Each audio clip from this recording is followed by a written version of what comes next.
And here we are for today's video sa aking part 2. After namin kumain sa Modern Toilet Restaurant, eto na kami. Ayan, may kasama akong isang bata.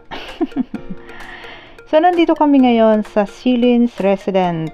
Chiang Kai-shek Shilin Residence. Ayan. Ito ay about 5 minutes walk lang mula dun sa pinanggalingan namin na Modern Toilet Restaurant. So, itong area na to, nandito rin yung Rose Garden. Maganda tong dalawin kapag, magandang bisitahin, kapag winter na, kasi marami ditong mga, nilalagay sila mga flowers, mga dinidecorate na flowers, ganyan. So, sa ngayon, yung pumunta kami, wala pa. Talagang yung pinaka main view pa lang niya, wala pang decoration. Pero napakaganda ng lugar, napaka-peaceful, napakalinis, at napakalawak.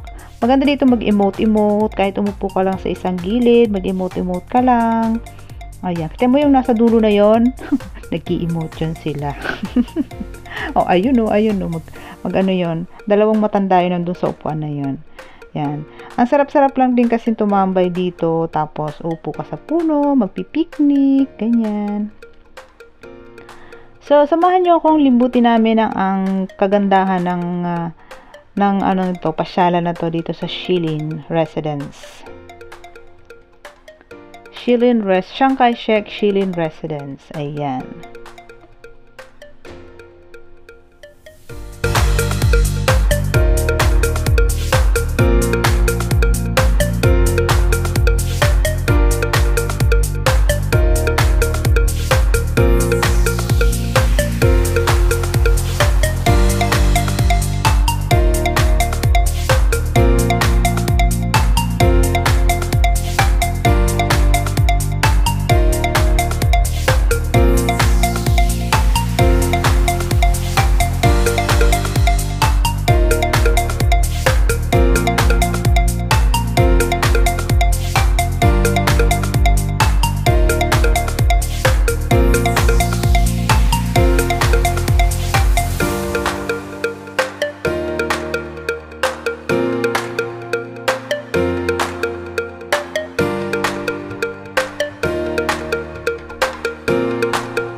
At next na pinuntahan namin ay itong National Palace Museum.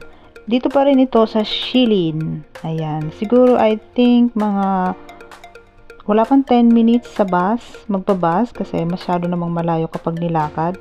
Pero malapit lang talaga siya. Ilang stop lang ng bus. Tapos, eto na sa National Palace Museum dito sa Shilin. Papunta na siyang bundok. So, this is my third time na pumunta dito. Ayan. So, samahan nyo kami to explore this.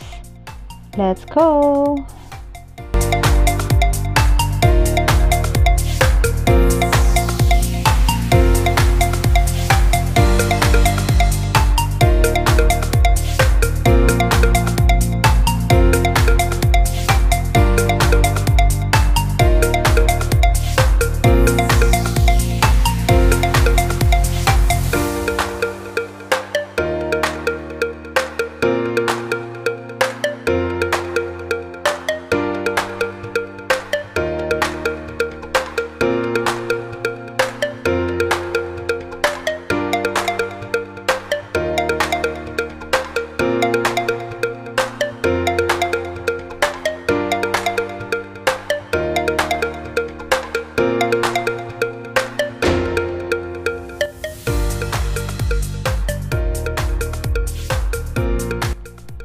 So, dito na nagtatapos. Salamat sa pagsama sa amin sa aming quick tour.